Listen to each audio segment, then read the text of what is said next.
मोइन खान जो समाजवादी पार्टी का नेता है, अयोध्या के सांसद की टीम का सदस्य है, 12 वर्षीय एक नाबालिग बच्ची के साथ दुष्कर्म का कृत्य में शामिल पाया गया। अभी तक समाजवादी पार्टी ने उसके खिलाफ कार्रवाई नहीं की है। मैं ये नहीं समझ पा रहा हूं कि ये सब क्या है। अब क्या ये कोई समाजवादी पार्टी ना बोले? आपका एक्टिव मेंबर है, आपके सांसद के साथ बैठ रहा है, खा रहा है, उनके साथ चल रहा है, लेकिन इस प्रकार के, और यह अति पिछड़ी जाति से जुड़े हुए एक बालिका से जुड़ा हुआ मामला है, और इस प्रकार की घटिया हरकत में वह लिप्त है, लेकिन तब भी उसको हल्केपन से उड़ाने का काम होता, यानी हल्केपन से लेने का काम होता है।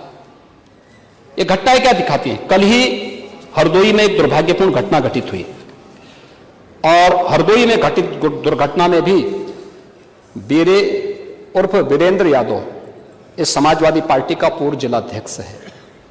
अब देखो किस प्रकार के व्यक्ति को आप जिलाध्यक्ष बना रहे हैं। इस पे आईपीसी और सीआरपीसी की कोई ऐसी धारा नहीं जो इस पे लगी हो। 28 ऐसे मामले हैं, और ऐसे नहीं कि मामले 17 से 24 के बीच के हों।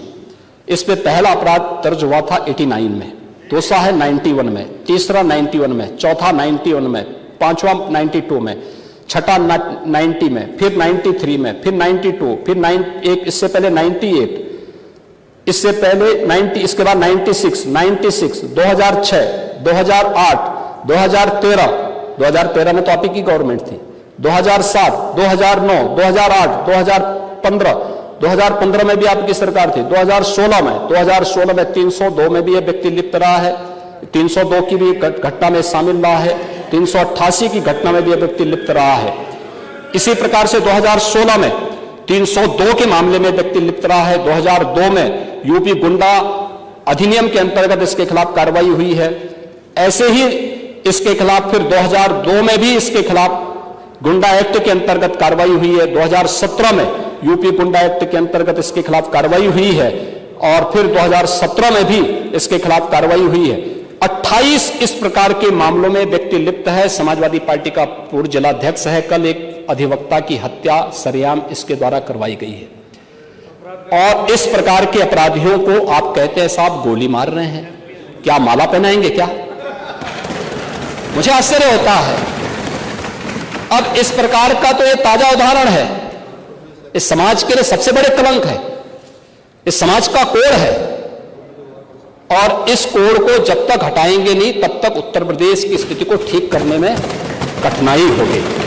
और इसीलिए मैं आपसे कह रहा था, दावा ठोक करके बोलता हूं, 27% नहीं, हमारी सरकार में जो तैनाती हुई, नियुक्तियां हुई हैं, किसी भी पद पर हुई हैं, SC, ST, OBC कि अगर आप नियुक्तियों की बात करते हैं, मैं कहता हूं ये 50% नहीं, 60% से अधिक नियुक्तियां प्रदेश के अंदर हुई। 60% से अधिक नियुक्तियां हर एक स्तर पर हमने की हैं, और ये सुनिश्चित किया है एक प्रदेश के किसी नौजवान के साथ धोखा नहीं होना चाहिए। धोखा कोई करेगा उसकी नौकरी को उसी दिन हम लोग लेने का काम करते हैं। जेल के अंदर पूरी निर्ममता के साथ उसको ठूसने में भी कोई कोताही नहीं बरतते।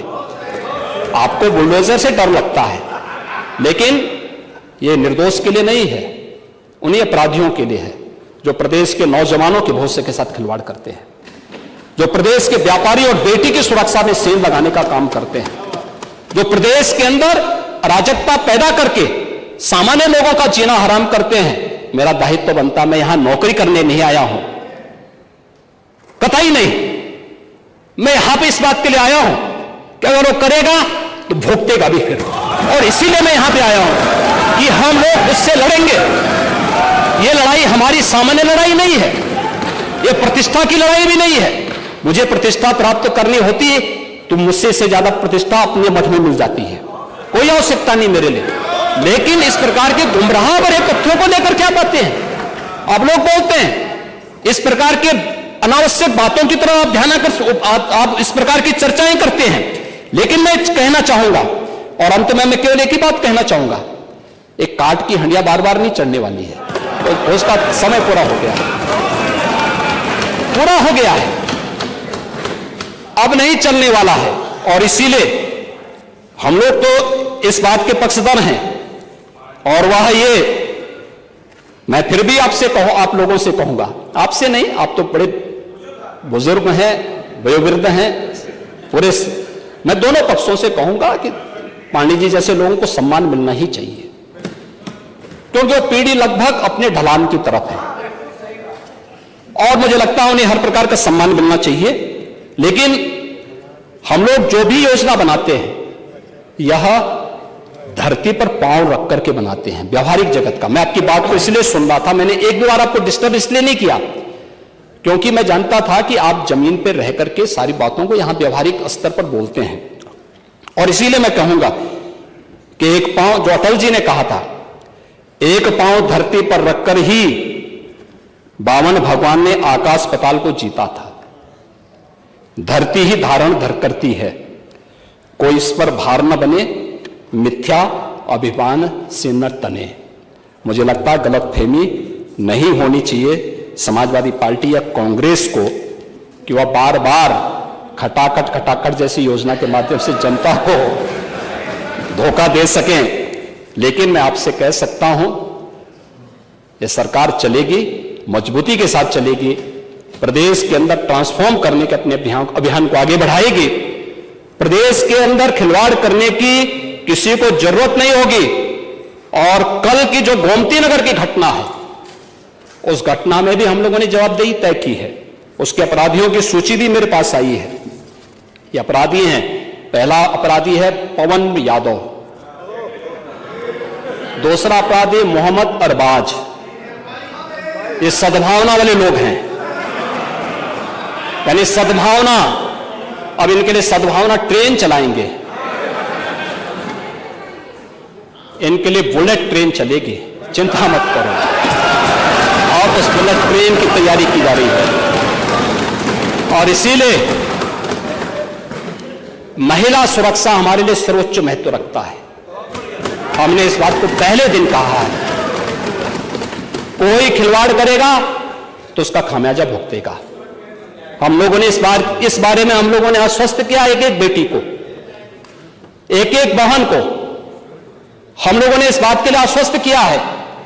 और मैं फिर इस बात को कह सकता हूं, इस घटना को हमने गंभीरता से लिया है और गंभीरता से लेने का परिणाम है पूरी चौकी को सस्पेंड किया है, इंस्पेक्टर को सस्पेंड किया है, डिप्टी एसपी, एडिशनल एसपी और डीसीपी, इन सब को वहां से चेंज करके इनके खिलाफ भी कार्रवाई हमने प्रारंभ की है। जो भी व्यक्ति प्रदेश के अंदर अराजकता और अव्यवस्था पैदा करने का प्रयास करेगा, मैं फिर कहूंगा, हम सबका सम्मान करेंगे, सबको सुरक्षा देंगे। लेकिन अगर किसी ने अव्यवस्था पैदा करने का प्रयास किया तो फिर उसका भुक्तभोगी भी उसको बनना ही पड़ेगा। मैं यही आपसे भी कहूंगा कि आप अपने लोगों को भी इसके लिए तैयार करेंगे कि वे कानून का पालन करने की दिशा में आगे बढ़ेंगे, तो मुझे लगता है कि यह अच्छी दिशा में आगे बढ़ पाएगा। सप्लीमेंट्री डिमांड पर आपने अपने बातों को यहां पर रखा, माननीय सदन में हमारे दलीय नेताओं ने अपनी बातों को यहां पर रखा। मैं उन सब के प्रति आभारी हूं, माननीय सदन का भी आभारी हूं। बहुत सारी बातें आप लोगों ने कही हैं, हमने खन्ना जी को अधिकृत भी किया है इसके लिए कि भाई देखो खन्ना जी, आप वित्त मंत्री हैं और सदस्यों की बात को वित्तीय ढंग से थोड़ा सोच करके उसको आगे बढ़ा दीजिए। और मुझे लगता है